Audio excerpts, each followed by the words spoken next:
Okay, everybody, if you see that banner in front of the screen, you know you're on the Heritage Hip Hop Podcast. And bam, here I go. My name is Karev. Thank you for once again joining me on the Heritage Hip Hop Podcast, where we introduce you to your future favorite artists today while celebrating those who have started the foundation of this hip hop culture that we live and believe in.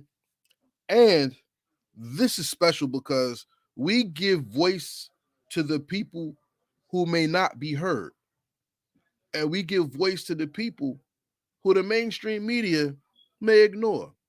We celebrate you out there who are the artists. You are the people who are the people who are putting the best of your best out there. So, if you're watching Heritage Hip Hop, hit the like button. We need to hit the algorithm. Not only that, share this video.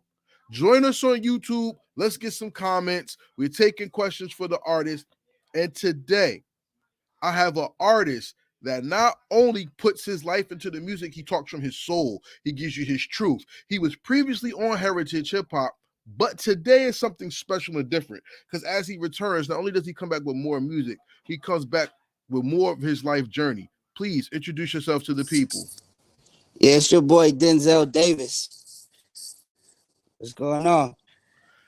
Hey man, you know what it is, yo. We gonna celebrate this hip hop life, and we gonna give you the respect you deserve as an artist and as a person who's out here telling the story. But how you been since the last time you've been on Heritage Hip Hop? I've been good, man. Just been grinding, putting in a lot of work. You know, a couple hiccups here and there, a couple bounce backs here and there. But yeah, other than that, you feel me? I've been good. I can't complain. You feel me? I'm still breathing. I get to wake up every day, so it's a blessing. That's the key to life right there, is not only counting your blessings, but appreciating your blessings as well. And I want to start off very modest with you and then ramp this thing up. You are a member of the hip hop culture, and seeing hip hop turn 50 and you being an active contributor to the culture, how does it feel to you to see hip hop reach a milestone, and where do you place yourself in the milestone? It's a beautiful thing, and I place myself, you feel me? Like, I still feel like I'm in the beginning stages of my career. So, you feel me? Just getting started. I'm just barely contributing to hip hop. So, I feel like I got a long way to go. But it's a beautiful milestone to see and see how long hip hop's been going for. Yeah, I think where hip hop is right now, hip hop is in a rebirthing stage because if you've noticed, we've had hip hop 50s and people have been criticizing it. We have people saying they haven't been shouted out and they deserve it. But you have the OGs saying everything that's called hip hop 50 ain't hip hop 50. So as an artist, what does this identification of what they're calling hip hop mean? When you represent a certain part of hip hop that's on the front stage while others feel like they're not being recognized, how does that make you feel? Honestly, I really don't pay too much mind to it because I just feel like hip hop is universal. So a lot of the old cats, they still stuck in the old ages. You feel me? So they gotta understand, they gotta move forward. It's a whole different generation that's taking over and that's creating music and stuff like that. So I really don't put too much effort into like trying to stress about that or really put my sense onto it. I hear you, but the sad part is it's not really a stress. It's like people are only celebrating the part of hip hop that made white people money. And I understand that frustration because rappers have become the front stage. And that's why we have artists like you, and we have Biggie and Redman, and we got Samad Savage and, you know, all the new names that have come out, right? But Yeah. there's a lot of people that get lost. And one thing about an artist never wants to get lost. An artist always wants to be remembered. What do you think is the main thing about you that people will always remember so that everything you do is like groundbreaking within itself? I feel like I tell my truths in my music. You feel me? My music has a story to tell, and it's so relatable because you feel me. Like what I speak about, a lot of people either gone through it or going through it or know somebody that's been through it. And just like the biggest thing with me is like I feel like I'm an inspiration because not only I beat cancer 5 times, like I'm still going. Like I haven't let that stop me from doing music or getting in my path to deteriorate me or anything like that. So I feel like that's probably like the two biggest things of like my music is relatable, and you feel me, and just the story behind my music and what I represent. Now I feel that because as hip hop has matured, health, wellness, mental health, physical health, spiritual health has been growing in the culture prominently. You said you beat cancer for the fifth time. Congratulations, and thank God you're still alive. As you progress, have you seen hip hop help you with your health, or has hip hop contributed into helping you beat the things that have tried to take you down? I feel like it's both, because like I use music as therapy. I use music, like, you feel me, like it helped me get through hard times. So whenever I'm able to like get in the studio and record or do a song or anything like that, perform or anything like that, if I've been stressing the whole week and life got me stressed out, the minute that I get into that booth or the minute that I do a song, like all of it just disappears for that moment. I'm just able to just vibe and have a good time.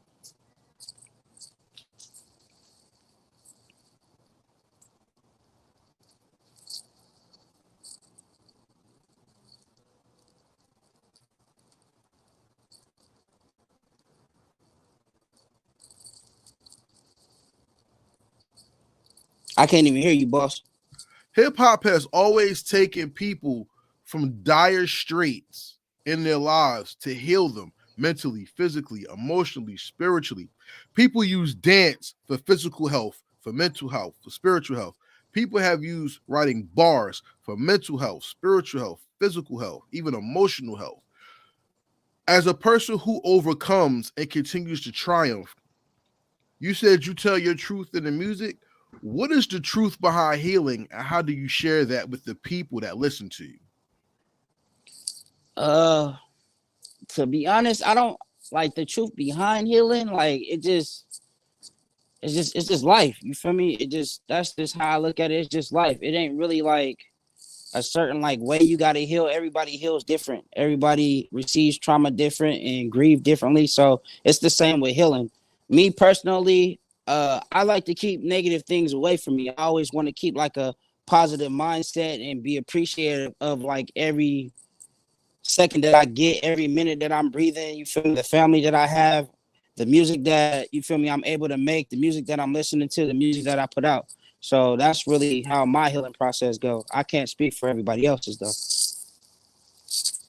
I appreciate that because the main thing when it comes to healing is the self.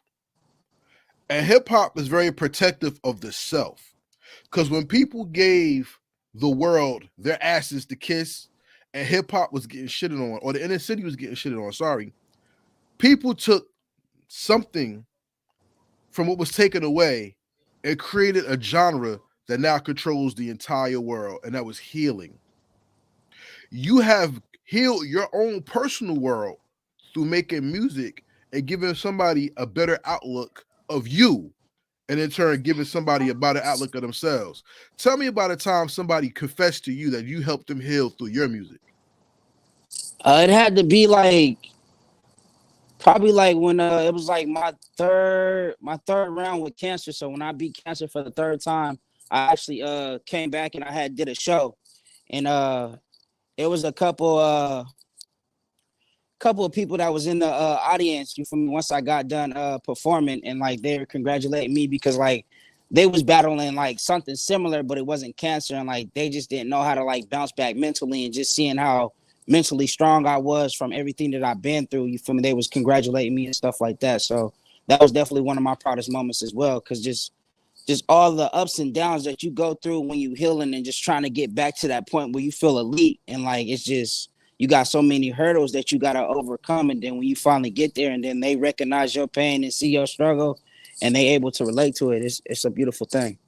That makes you a superhero, brother. All superheroes don't wear capes and they don't shoot webs and fly from buildings. Superheroes are people that inspire others through their actions, their words, their deeds, and their faith. Also, their consistency. And you've been consistently dropping music, and not only just music, you've been dropping good music as a matter of fact. Let's go back to one of the old interviews that we did when you had the Muggsy Bogues 2 Yeah. joint, right? And you had Fumble Me, which was the singles, right? Yeah. which showed that not only can you stand strong against the opposition, you could also make a song that people can relate to, dance to, and even reflect on. You touch the people in so many ways. You can become not only a superhero to the people, but you could become an icon of hope to people as well. What does that mean to you? That means a lot. Especially, you feel me, if I'm able to change one person's life, you feel me, and get them going in the right direction and get them to understand, like, to never give up and chase whatever dreams that they got, that's what I do it for. That's like the icing on the cake for me right there. So let's talk about the icing on the cake, because they say the cream always rises to the top, and the icing is what sweetens you and gets you ready for the bread at the bottom, which is the filler. You see what I'm saying?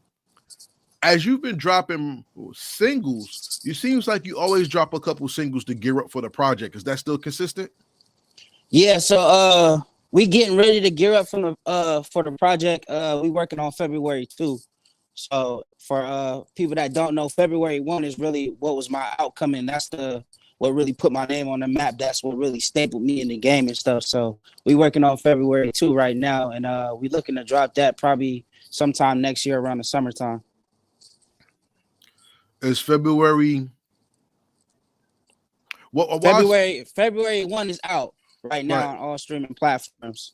So February 1, it was just really my backstory of who I am and just the type of music that I pretty much carved my own lane with it. Like, I didn't sound like nobody. Everything was original. The lyrics was straight from the heart, like, and you could just relate to it. Relatability is the key to make you a master and not just a student. Because everybody says, I study this thing, I study, which makes you a student. But the goal for every student is to become a master in the end. And your story helps you become a master. What's the one thing you still study in your quest for mastery of hip hop and of yourself?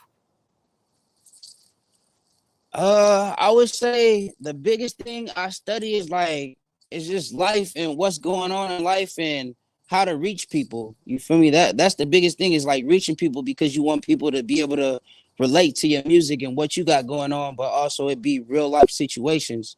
You feel me? So I say that's the biggest thing that I study the most.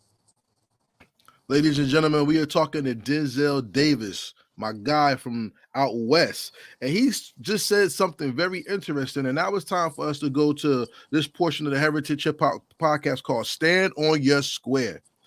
Nah, we're not even going to do Stand on Your Square. You know what we're going to do? We just going to build. Let's build on something you said, because something that you said about being truthful and telling your story and inspiration means something more to me. And I want to celebrate you in saying that. Hip hop does not tell a lot of truth about the world, but the world dictates what hip hop is. What do you see in the world today that continues to inspire you to write and tell your story? It's like, man, really, it's like I have that underdog mentality. So always being overlooked, always being unappreciated, and just in the world today, it's a lot of that. And then you feel me working hard. Like, it's just, I got a niche for that. Like, it just, I don't know what it is. I can't really explain it, but it's just like knowing that I'm working hard and I'm busting my ass and I'm achieving things that I set out for it to be, and doing it on my own and not having to sit on my ass and wait for somebody to do it for me. So that's what it is for me. You're cutting up a little bit. I don't know if you're somewhere where it's not we got a lot of service, but we got your answer. We got your answer, and but you know what the really funny thing is to me? Hip hop today is watching a war going on between Israel and Palestine.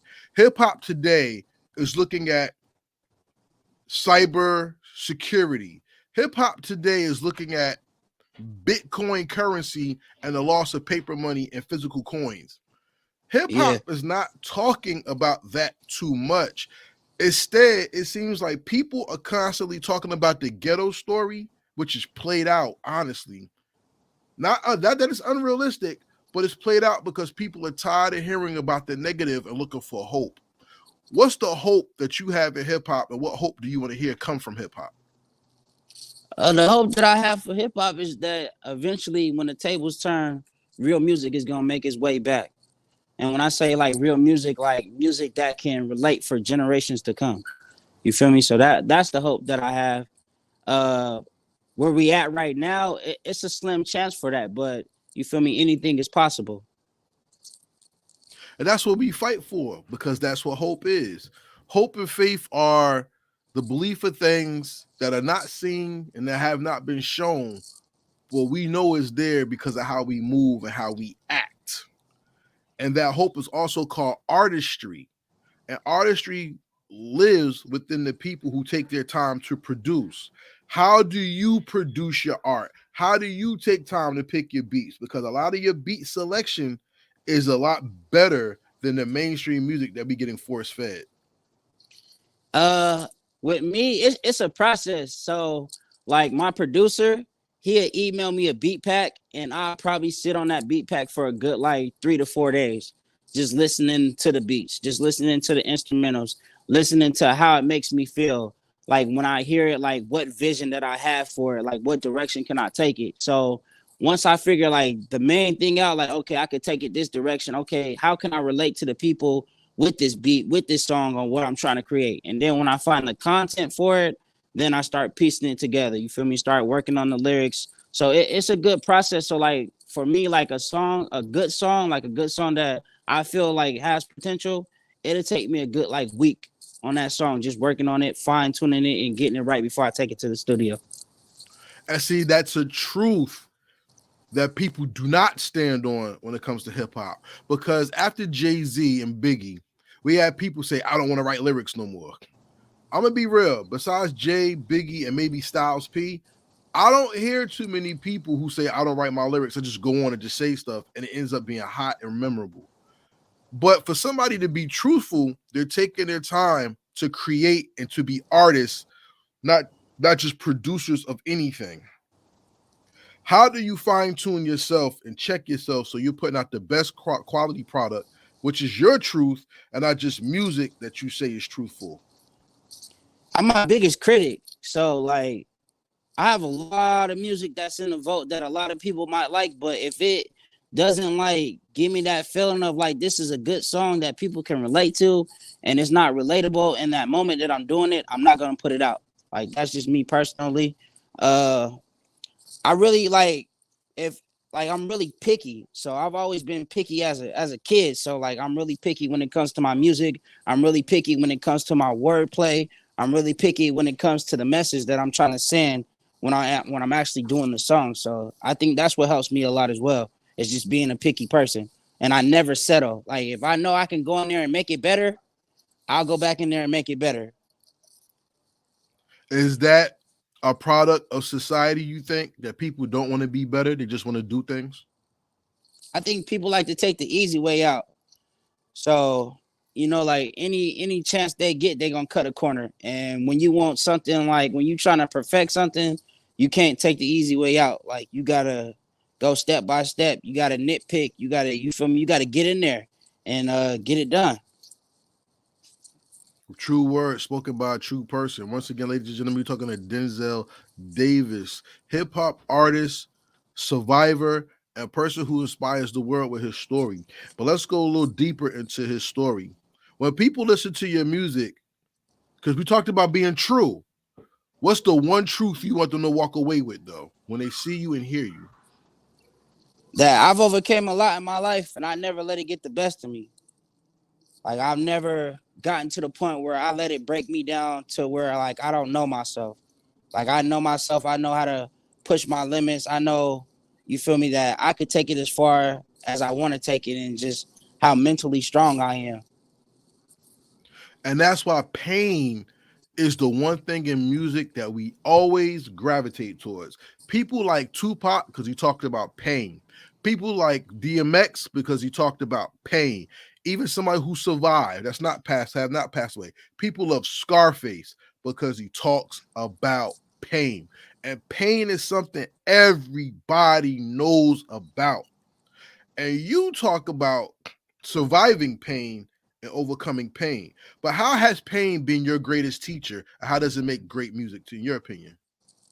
It taught me a lot about life. Honestly, like I probably wouldn't be where I'm at if it wasn't for everything that I've been through, all the pain that I received. And one thing it taught me is like you gotta roll with the punches.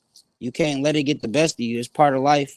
You can't avoid it. You feel me? Even if you try to avoid it, somehow, some way, it's gonna find you. And if it doesn't find you, it's gonna find somebody next to you. So it's a beautiful thing at the same time, and it's also ugly at the same time. But it's all about your perspective on how you see it. And me personally, like I said, I take it as, you feel me, I take it with a grain of sugar instead of taking it with a grain of salt. That's an interesting perspective because you know what? Pain is like a seed that once it's planted and you go through it, what comes out of it depends on how you nurture your pain. Some people say go into the pain to become stronger. Some people say pain is leaving the body that creates strength. But other people say pain is the school master that wisens you on your journey through life.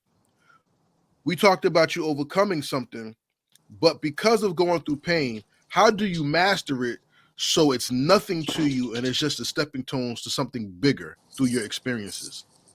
I don't honestly I don't believe you can master it. I just feel like once you in it, you feel me, and you kind of get your feet settled, you feel me, you can walk with it and just do your best with it. Like I don't believe in mastering it. I don't believe like anybody can master pain. You feel me? Like I feel like that's something that's just like it's just a part of life. It's something that you feel me you got to go through because it's trying to teach you something that you didn't know.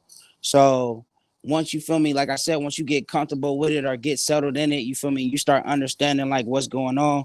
Then you know, like coming around, kind of you feel me, how to embrace yourself for the next coming around of pain or whatever it is that you're going through. But is it part of the mastery, your art? Because through pain, we got some of the most beautiful music. We've got love songs. We got inspirational songs. People believe they could fly. People believe they found a new person. But other people have found strength and wealth. Look at the civil rights movement. That pain, you say, wasn't mastered, but a mastery of articulation, people could relate to it and give the world hope. You don't find yourself doing that? Yeah, definitely. It's releasing it. You feel me? Compared to mastering it, like mastering is like trying to control something in my opinion. But like giving it to the world and releasing it, yeah, of course, yeah, definitely. So, is the ultimate truth of music the message or the releasing of the pain to create? I feel like it's both, but more of the releasing it. You feel me? When it gets out to the people and they can feel it, like, dang, okay. You feel me? And it affects them in a way where like, okay, let me take a different direction on what I'm doing in life, or where I'm going in life, or what I'm trying to do in life. True indeed. Ladies and gentlemen, we have just finished the Let's Build portion of the interview where Denzel Davis told us more about his truth and the truth about standing strong in his passion, which is not only his music but surviving life as well. So, with that being said, we're going to take a commercial break, and we'll be back after this word from the OG. Stay tuned. Hey, Redman is in the building, of course. Jersey's finest, all about them bars, marijuana smoker. Hey, PSA announcement. I need everybody go support. That's right, support my fucking state, my city. Heritage Hip Hop, a New Jersey media source that celebrates New Jersey hip hop worldwide. Facts. And we are celebrating our legends right here, Jersey, baby. Please subscribe to Heritage Hip Hop on social media. That is Heritage Hip Hop on social media. Jersey, you know I love you. Jersey, you know we got bars and we got music and we got legends all day. And if you believe in Jersey and you love Jersey like I do, support that Heritage Hip Hop on all social media platforms. This is Redman and I approve this message. And this is how we do. So back to the matter at hand, everybody. Thank you for joining us. Yo, I have an artist on here that has a bunch of dope projects, and he sent me some songs. I don't want to talk about them songs right now. I want to go into one of the dopest projects that you may not have seen or heard. It's called Apollo. Talk to me about Apollo. How did Apollo come to fruition? So Apollo came when It was around the same time I was battling like cancer for the third time. I wrote Apollo because I was depressed, like extremely depressed. I was like on the verge of like almost committing suicide. Like I didn't have no family around, no nothing.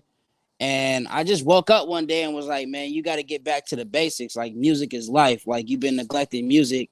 Like tell your story, write your pain, and on this pen in this past. So that's what I did. Like that's how Apollo came, and like it just started bringing the happiness back, started bringing the joy back for me, and just like it got me up out of that funk. So that's how Apollo came. And see, that kind of takes me back to the release that we talked about, because on the Apollo project, you talk about your inner man, your spiritual man, your emotions. You talk about how people treat you. You talked about expectations and where you want to go. And that's been the plight of the black man since colonialization. And Rotten, one of my favorites, Rotten is the truth. I don't really talk about Rotten right now. First, let's talk about Wicked Ways. Tell me about Wicked Ways and how that song came about. So it's just everything that I've been through growing up, from police brutality to seeing family members on dope to, just the struggle in general, and just growing up in a toxic environment. So that's how Wicked Ways just really came about. You feel me? Shout out to Shahari Joy for blessing me with the hook.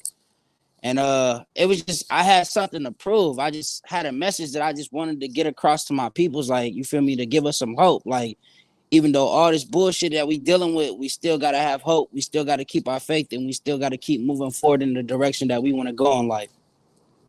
See how the interview just goes full circle, y'all?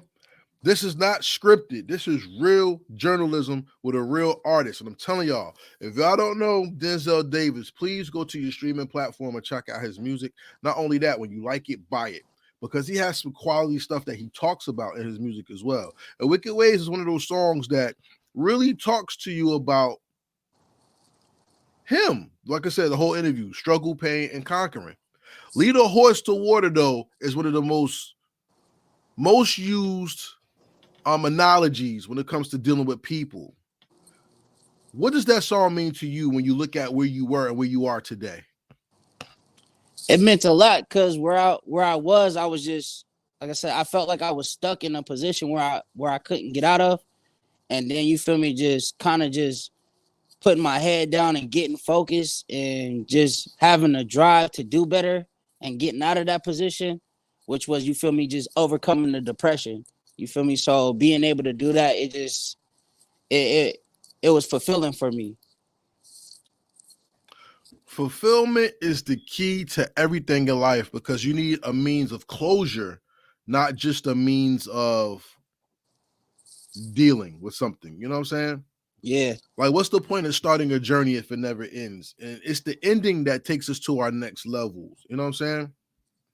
And there's a song on here that kind of touched on that, which was Guidance. Talk to me about Guidance and how that song took you to a closure moment and not left an open road of something that you were going through. It's just like you finally get that closure from all the traumatic experiences that you've been through in life. So like, finally, you feel me, getting some type of closure from that and being able, you feel me, to close the door on that instead of always having that pop up when you're trying to move forward in life. Like that was the biggest blessing for me when it came to that song. And it was just shedding light. Like, you feel me, I was finally able to get over some things that I seen in life, that I seen some of my peoples go through in life, that really fucked me up. Even though I didn't go through it personally, I felt like I did, because I was there for them while they was going through those moments. Yo, those connections are tethers. Those are ties that bind us to people that make reality real, and it makes life a substance of connection that I think a lot of people take for granted. Don't you think? Facts.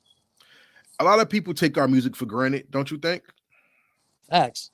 But a lot of people tend to have opinions on something that they have never felt, and that undermines the message in the music.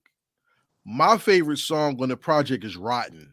Tell me about Rotten and how that came about. It was, like I said, it was in the moment of where, like, I felt like I didn't have nobody on my side. So And it was just God opening my eyes, like just showing me like the people that I got love for don't got the same love for me. And that, you feel me, I needed to take a step back and just focus on me, and you feel me, and making sure that my well-being is good instead of putting that in somebody else's hands. You feel me? Like you always like the best way I could really put it is like you can't put your problems on somebody else's plate and expect them to solve your problems. You got to solve your problems yourself.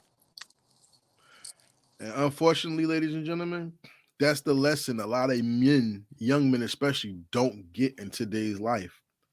Because a lot of people are coddling people and not showing them the truth is you have to be your own man and not be the man somebody tells you are. You feel me? Facts. Man, that's good. This goes on in churches. This goes on in groups, schools. People are not leading people. Like you said, people are not leading the horse to the water. They're leading the horse to their stable so they can be controlled. And that's why I think is the biggest need for people to really listen to the music and not just hear the music or the melody. You feel me? Yeah. So going into the songs that you have sent me, Granny's Home, Granny House. Granny House. Tell me about that song because it kind of goes with some of the stuff that you talked about in the Apollo project. So Granny House is actually one of the songs that's gonna be on February too. But it's also, you feel me, I wrote that song because coming up in February is also my birthday, but also my granny's birthday, you feel me? So, and like she just been on my mind heavily. So you feel me, when you lose somebody that you so attached to that's pretty much raised you from birth up until like 7 years old, and then they pass away, and then you watch your whole family just crumble from her passing, is just crazy. So that's how that song came about. It was just really just me getting it off of my chest and just getting that, like, I felt, I don't want to say it was a burden, but just getting that off of me, like pretty much getting that monkey off of my back so I could just breathe and just understand, you feel me, life is going to be okay if I make the proper decisions that I want to make for myself and put me in the direction that I need to go for myself. Do you realize that that song follows the blueprint of what makes people stars when it comes to music? I didn't realize it at the time, but like hearing it from like you and like a couple of DJs, and you feel me, hearing it from like my moms and like friends and stuff like that, yeah, I realize it now. Like, do you remember All I Got Is You from Ghostface and what that did for him? Oh, Ghostface might have been before my era. I ain't gonna lie to you. You know, I'm You don't still know that kind of song, young. All That I Got? You know that song, All That I Got Is You? Mm-mm. Then I think I need you to listen to that song so you can understand how powerful a song like that means. Because there's certain songs from mainstream artists and underground artists like yourself. There's certain songs that when you hear them, they touch you. All That I Got Is You was Ghostface telling his mother he loved her. And he talks about having brothers with muscular dystrophy and having to go to the neighbor's house for food because they was poor and what they went through in the house when that happened. Tupac, you know, Dear Mama, everybody know that. Yeah, definitely. Same lineage. On the underground, you got Realest Promise, Grandma's Hands. I mean, the title alone should tell you what it is. It's another song whose song, the title, um, it leaves my mind, but it's done by Doc Bundini and Big Stomp. The reason why I bring these songs up once again is the lineage of telling that type of story is what endears you to the people because that's the relatability. Love, pain, loss, sacrifice, and overcoming. I ask you this question. Because you made that song and you got that, you said, that monkey off your back, how did you gain clarity to make your pen and your artistry that much better since you made that song? I just felt like it took me to another level of like storytelling, because like that's my biggest thing is like storytelling and just making it relatable. So like when I was able to get over that hump and finally reach that peak, I'm like, okay, yeah, we can really take it anywhere that we want to take it now. So like that was like my moment of like, yeah, I'm ready for it now. Like my pen game is lethal. Like I can compete with the big dogs or whoever they consider to be the big dogs. Like I can write with the best of them. That song also reminded me of Kanye West. Family Business, the first album he did. You remember Okay. that song? You have, but let's put it like this: that song is one of those songs that can really take you somewhere where you can appreciate the emotions of another person. We got a dope producer on the line right now. Stress. This goes Stress 314 on YouTube. I think you should connect with him and get some beats, bro. Stress Oh, is a monster. definitely. I'm always willing to work with anybody that's willing to work. If you got a work ethic and you willing to really work, hey, let's get it. Tap in. All right, so Stress, there you go. But did you hear Nick Grant's new album, Sunday I have Dinner? I have not. I've been so focused on On like you, right? on me. Like I ain't even had the time to listen to nobody else's music. And that's great. But when you ever have a downtime, the songs, when you replay this interview, listen to those songs and look at how masterful Granny's house, you said? Yeah, it's Granny's house. Remember Granny's house and how it stands up to those songs as part of subject matter. And I'm telling you, that's one of the most special songs I've heard in a while since that Nick Grant album and that Killer Mike album.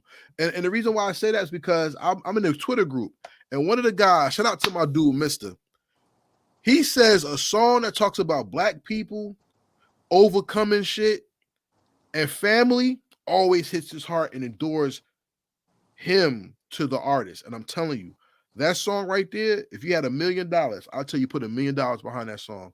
I love Yeah. Rotten, but that song right Yeah. there, that's a meaningful song, bro. And I want to, Definitely appreciate it. yeah, I want to thank you for making that song because that song is very, very important.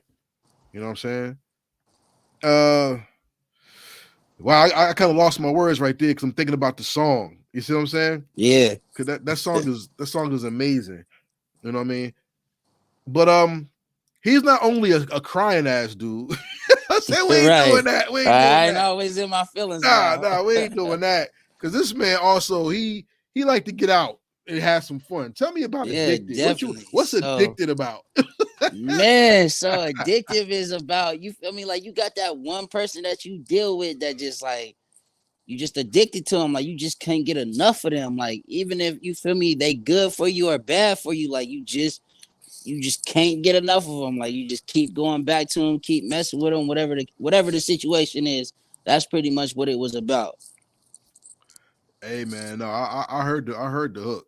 I know what this is about. You know what I'm saying? Everybody out there who got a little female that they really into, and you know what it is. Let me tell you Yeah. something. Put Addicted on. You're gonna be in there like this, then you're gonna be in there. You know what I'm saying? And I'm telling you, once again, great artistry, knowing how to take the truth of the matter, which is I have feelings, but I also have needs, and putting them together in a way that we all can relate to it.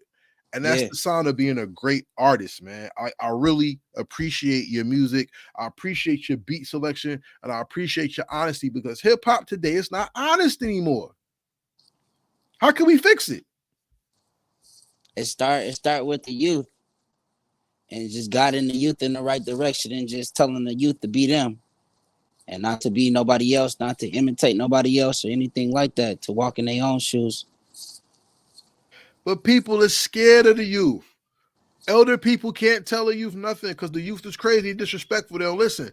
But if you respect the youth, they will respect you. So That's facts. why is respect the one thing we're missing? Because some people don't want to give respect to get respect. They want you to respect them first instead of just you feel me giving it. And it also ties with having love for somebody, whether you know them or not. You feel me? Just showing love. That's what we missing nowadays is love and respect. I feel like if we had more love and less more negative or less more aggression, you feel me? Life would be in a better position than what it is right now. So then, parallel thought, you make a song like Granny's House. You make a song like that, which is truth.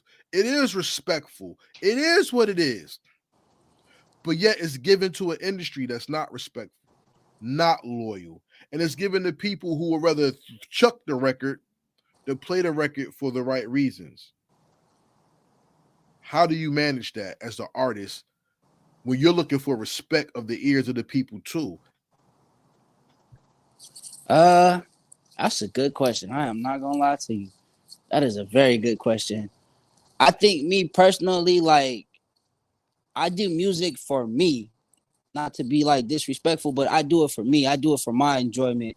Like I don't really try to base it to like satisfy a certain artist or a certain crowd or anything like that.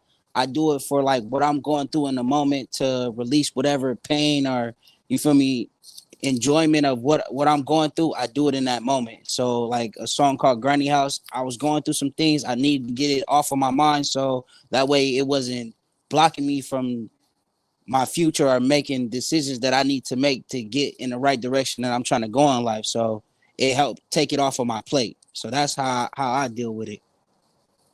Yeah, I respect that, man. Cause listen, as an artist, you go through a hard journey of getting people just to respectfully listen to you. People judge you by how you look. People judge you from how you sound. People judge you for how you walk. And they be like, I don't like it already. I don't like it. You know, that's the New York mentality, the Apollo shit. But then, as a podcaster, I deal with the same thing too because of numbers or who's on. And when it gets down to the truth of the matter, the real mess with the real because they have real insight and a real eye for what the truth is. Remember, see, it seems this whole thing's been going about the truth, right? And being truthful. Facts. Here's my one question I want to ask you in relation to the truth and being seen and being heard. What's the best and most realest truth you've been told since you picked up the mic? And how do you continue that truth as you create music? The best I think is like somebody just kept it real with me one time and just told me to always be me. Like they could tell like I was genuine in my music and that you feel me to don't change my style for nobody or don't change my style to try to fit in for trends or nothing like that. And always do music from the heart. As long as you do it from the heart, you feel me, you always winning at the end of the day because like you putting out pure love, you putting out good energy. And ladies and gentlemen, I don't think we got anywhere to go besides that. This is Karev Heritage Hip Hop talking with, let me go this way because it's reverse. Denzel Davis, one of my Yes, favorite sir. artists I've met on Heritage Hip Hop. You still in Arizona? Yeah, I'm still in Arizona. I can't leave Arizona until my kids get 18. That's when Yo, I can up and go. salute the fatherhood. And since you brought up fatherhood, which was very important to this interview, how does your music create a legacy for your children, especially with songs like Granny's Home and what you've been talking about when you talked about the experiences you had in life and you give it to them? It creates the legacy because it lets them know, you feel me, how life really is because they're young right now. So you feel me, like they understand, but they don't understand. So like, let's say when they get to like they 13 and 15, they can go back and revisit the music and listen to the music and be like, dang, I didn't know you went through that, pops. Or dang, I didn't know this is what was like that, or you feel me, stuff like that. So it just lets them know, you feel me, how really reality was growing up for them. I respect that because you know what? I'm gonna be honest with you. One of the hardest things in my life personally has been being able to give something away as a legacy. That's always been important to me, right? And for you to have your children and to give them something not only cements your spot in their lives, whether they accept it or not, that's on them. But you gave them something that the world could testify of when it comes to you. Facts. Is hip hop today a legacy, or is hip hop today just something that's being given, in your opinion? It's a little bit of both for me. Uh, a legacy, you feel me? That's something that you feel me that's always gonna be there. You feel me when I pass away, and then you feel me just being able to give it out to the people or give it out to my family. So it's a little bit of both for me. And I want you to hold on to that because you and a couple other people I met well, you already had your children. I've met people on here who became parents, and I've seen the change in them. And I've seen people who got a little bit of fame, a little bit of glory, and they were able to give their children more. And I always big up the dads in hip hop because a lot of people characterize young black men as absentee fathers, and we got the baby mama drama stories and all Yeah, that the stuff. deadbeats, all of that. Yeah, we got all that. But there are so many men out here that bust their ass and do the best so that your children do have something. I want to ask you this as we close out on this interview. When did you realize your children listened to your music, and it made them proud? It was actually, I want to say, like, probably like a couple, no, I wouldn't even say a couple years ago, like a year ago. We're in the car and I'm listening to another artist, and my oldest daughter was like, "Daddy, can you put on some of your music? I don't want to hear this." So when she said that, and I put it on, and just seeing how she bobbing her head and vibing to it and receiving the words, that was probably my proudest moment right there. And you know what's funny? You're gonna relive that moment with people that are not your children, and I give you a lot of respect for that. So the Most High bless you, bro. I respect you for that. Appreciate it. But now it's time for you to talk your shit. Listen, everybody. Denzel Davis is on Heritage Hip Hop, and he's going to stand on his square, which means it's time for him to tell you who he is, where his music is, and how you can contact him. You ready for that? Yes, sir. All right, go. So I'm Denzel Davis. I'm from San Bernardino, California. I'm in Phoenix, Arizona. You can find my music on all streaming platforms, Denzel Davis. You can find me on all social media platforms, Denzel Davis 909. And if you don't want to do any of that, I can make it simple for you. You can go to denzeldavis.com, and all the answers is right there. Short, simple, and to the point, everybody. That's what I'm talking about, man. That's how you know this is the dopest interview platform we got. So if you like what you see and you like what you heard, please follow Denzel Davis and get his music. And not only that, follow Heritage Hip Hop. Hit the like button. We have Facts. people in here. We got some comments. Thank you very much. But hit the like button so we can hit the algorithm.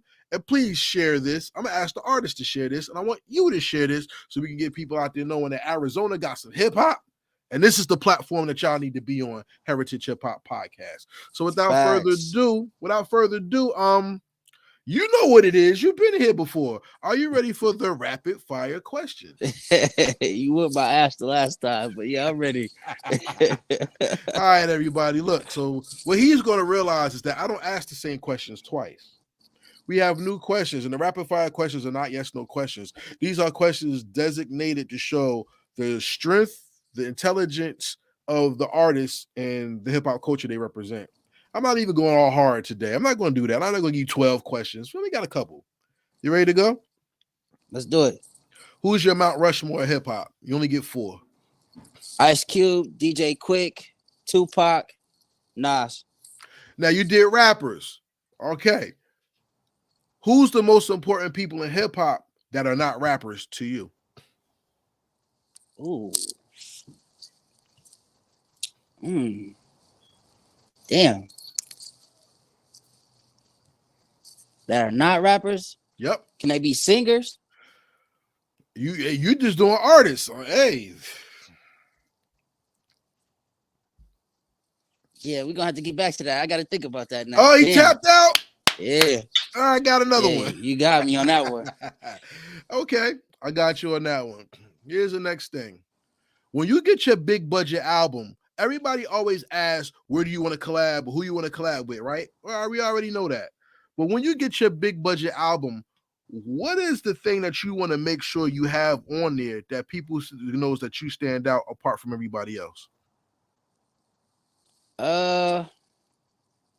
I would say the biggest part of like having a big budget album is the marketing for me. So I would really want to have top-notch marketing. So you feel me? It can get to the people, because I'm gonna do all the rest of the work as far as the lyrics and the beat selection and writing the content and everything like that. I feel like that's gonna be the biggest thing, is the marketing and putting it in the right places so people can see it and gravitate towards it. Now, that's just great. But you know something? Being a great artist is not only your music, it's how you touch the people and you leave them with something. People have done clothing lines, people have done flash drives, people have done a whole bunch of things. What is the one thing that you want to give to people along with your music that makes them always remember you? What is your big thing that you want to do? It has to be my what I stand for, hustle and faith, which is also my clothing line. And by when I say hustle and faith, I mean you gotta hustle hard, but also keep your faith in God to get you to your final destination and get you to understand that it's a light at the end of the tunnel with anything that you're trying to achieve in life. And nothing's gonna come easy.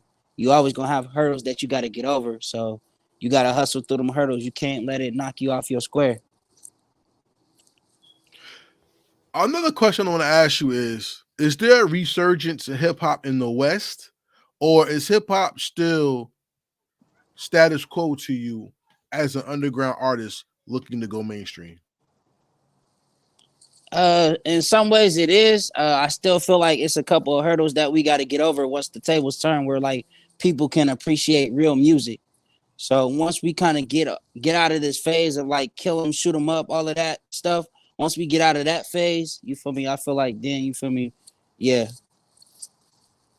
I like the way you posed that because D1 had an issue with Rick Ross, Jim Jones, and Meek Mill. I even heard Billy Danz of MOP say, we're going to get to it. We got to get to a time where the battle rap even has to take the guns out of it and someone's going to whoop somebody's ass just lyrically being nice. What's the most impactful lyrical song that's not violent that you listen to that gets you up to be a great artist? J. Cole, Love Yours. See how easy it is when you're really about this culture, ladies and gentlemen? You see that? And that's what I'm telling you. When you have a real artist on, they can answer these questions because they live this life.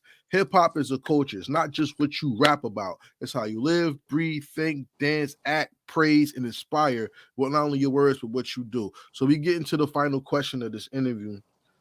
Want to make a drop for Heritage Hip Hop before I get there? Go ahead, man. Have some fun. Oh, you already know. Shout out to Heritage Hip Hop. Make sure y'all tune in. Make sure y'all share this as well, and make sure y'all follow Heritage Hip Hop. You feel me? Like, I appreciate for being on this platform. It's a blessing to have this type of platform because there's not many platforms out here like it. It's one of a kind. I can promise you that. Appreciate you. And yo, I love that Rotten project.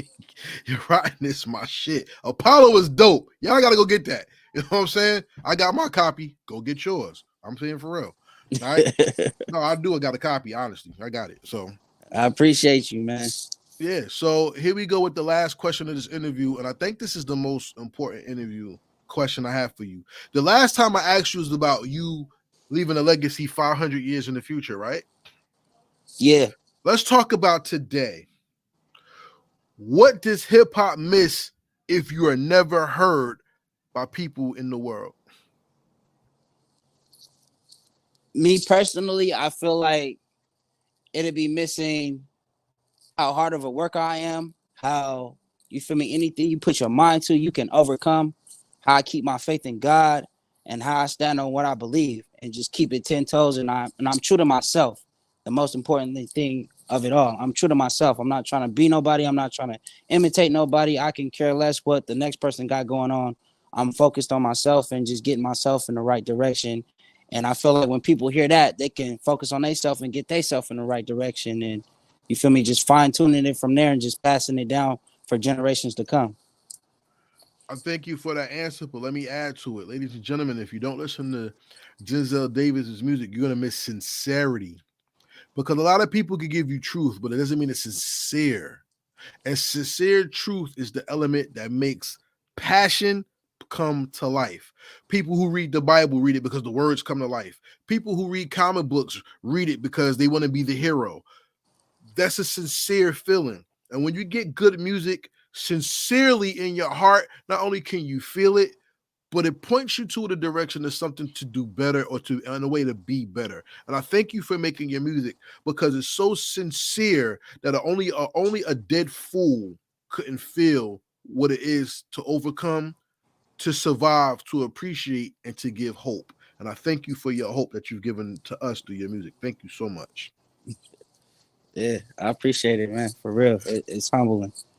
So for everybody out there watching Heritage Hip Hop, we thank you. Make sure you subscribe to Heritage Hip Hop on all social media. Follow Heritage Hip Hop on YouTube. Follow heritagehiphop.com.